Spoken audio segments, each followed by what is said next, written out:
کوئی عمل کرنے لگے دل میں یہ نیت کر لیں اللہ مجھے اس کے بدلے جنت چاہیے.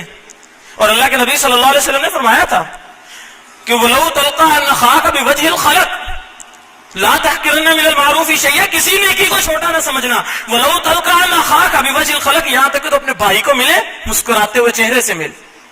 کسی بھائی سے سلام لو، ایک اچھا خاندانی، اچھا پڑھا لکھا، اچھے اخلاق کا انسان ویسے بھی مسکرا کے ملتا ہے، لیکن آپ ملیں، سلام لیں، ساتھ چہرے پہ مسکراہٹ لائیں، اگلے بندے کو احساس دلائیں آپ کے ملنے سے مجھے بڑی خوشی ہوئی، اور اس احساس کے بدلے دل میں نیت ہو اللہ مجھے اس عمل کے بدلے جنت چاہیے، یہ میں مسکرا تیری وجہ سے رہا ہوں، مجھے اس بندے سے کوئی ذاتی مفاد نہیں ہے، میں تو اس کو جانتا بھی نہیں، اللہ صرف تیری وجہ سے اسے خوش ہو کے مل رہا ہوں، مجھے جنت چاہیے اس عمل کے بدلے. اور اللہ جنت عطا کرنے پر قادر ہے میرے بھائیوں. اسی لیے آج کے بعد کوئی نیکی ہو، مسجد میں داخل ہونے لگے دایاں قدم پہلے رکھیں، دعا پڑھیں اور دل میں یہ خیال کر لیں ہو سکتا ہے یہ نیکی بھی اسی نیکی میں سے ہو، 40 میں سے. واش روم میں جانے لگے بایاں قدم پہلے رکھیں، دعا پڑھیں اور سوچیں ہو سکتا ہے یہ نیکی ان 40 نیکیوں میں سے ایک نیکی ہو.